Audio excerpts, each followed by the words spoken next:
Senador Ricardo Ferraz. Por 3 minutos. Muito obrigado, senhor presidente. Doutor Júlio Marcelo, o artigo 167, inciso 5º da Constituição Federal, consagra que é vedada a abertura de crédito suplementar ou especial sem prévia autorização legislativa. Já o artigo 10 da Lei 1079, a lei do impeachment, define de maneira absolutamente cristalina quais são os crimes de responsabilidade contra a lei orçamentária. Em julho e agosto de 2015, a presidente afastada Dilma editou decretos suplementares em desacordo com a meta fiscal vigente e só recebeu autorização do Congresso Nacional para fazê-lo em dezembro do mesmo ano, ou seja, 5 meses após a edição e a publicação desses decretos, em lugar de autorização prévia, autorização posterior. E o fez de maneira intencional e reincidente, pois em 22 de junho de 2015, por meio do ofício número 1 de 2015, o Tribunal de Contas enviou notificação à presidente afastada acerca das ilegalidades com a Constituição Federal e com as leis fiscais e orçamentárias do país. Dentre os ilícitos apontados, estavam a edição de 7 decretos suplementares entre os dias 10 de novembro e 4 de dezembro de 2014, em desacordo com a meta fiscal vigente e sem prévia autorização legislativa, ou seja, os mesmos atos cometidos em 2014 foram reincindidos em 2015. Pergunto a Vossa Senhoria, Vossa Senhoria poderia dizer por que é crime de responsabilidade, punível com a perda do mandato, a edição de decretos legislativos, a edição de decretos sem autorização legislativa?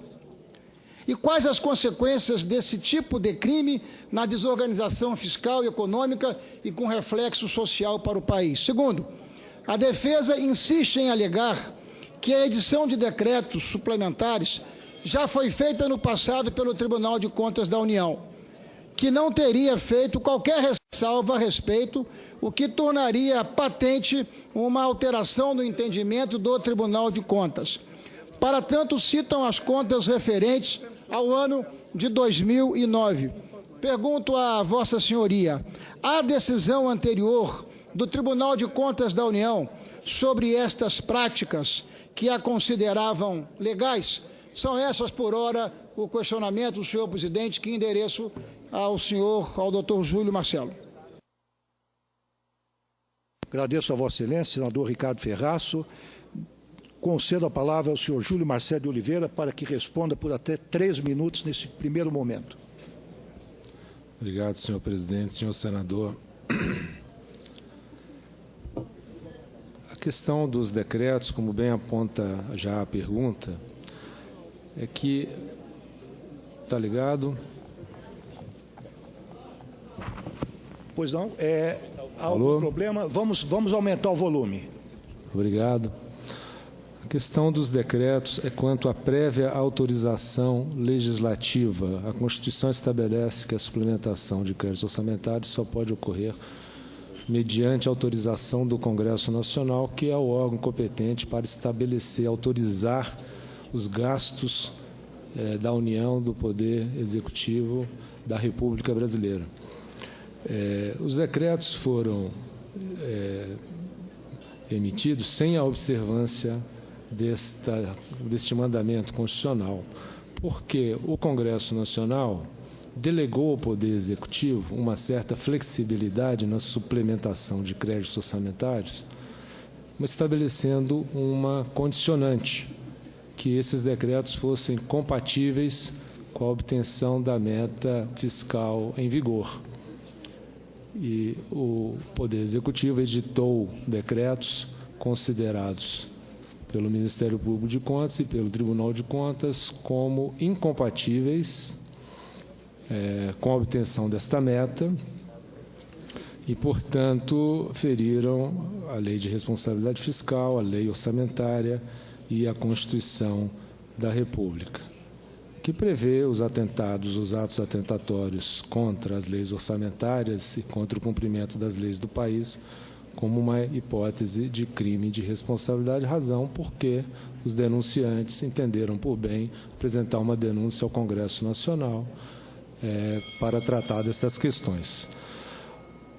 não há nenhuma decisão do Tribunal de Contas da União anterior ao julgamento das contas de 2014, ocorrido em 2015, dizendo que tais créditos poderiam ser abertos desta forma, abonando a conduta do Poder Executivo. Em nenhum momento o Tribunal de Contas da União disse, anteriormente às contas de 2014, que a abertura de créditos suplementares de forma incompatível com a meta poderia ser admitida se já houvesse o envio ao Congresso Nacional de um projeto de lei mudando esta meta.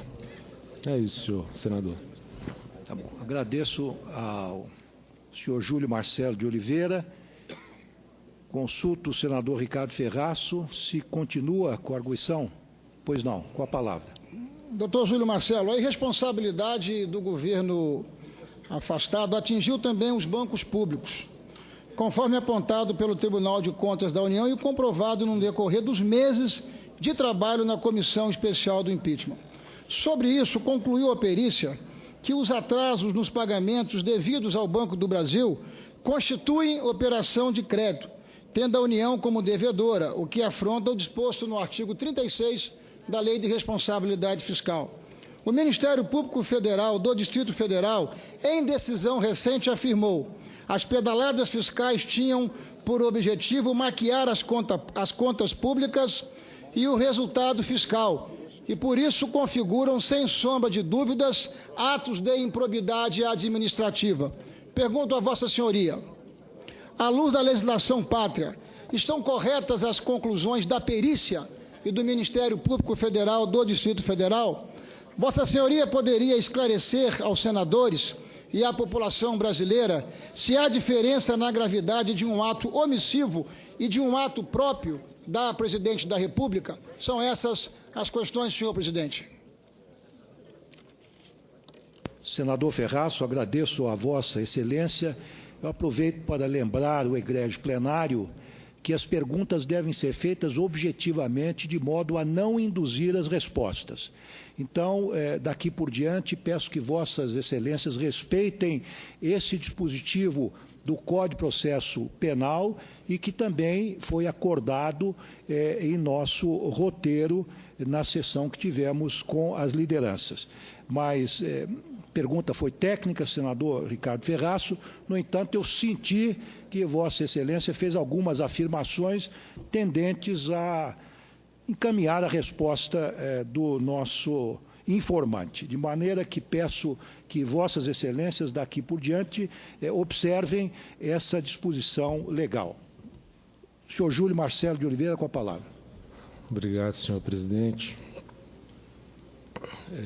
Na qualificação dos fatos que procedemos como membro do Ministério Público de Contas, e assim também entendeu os auditores do Tribunal de Contas e os ministros do Tribunal de Contas, os peritos indicados pelo Senado e também os assistentes técnicos, a utilização dos bancos públicos federais como uma fonte de recursos para o financiamento de políticas públicas configura uma operação de crédito vedada pela Lei de Responsabilidade Fiscal.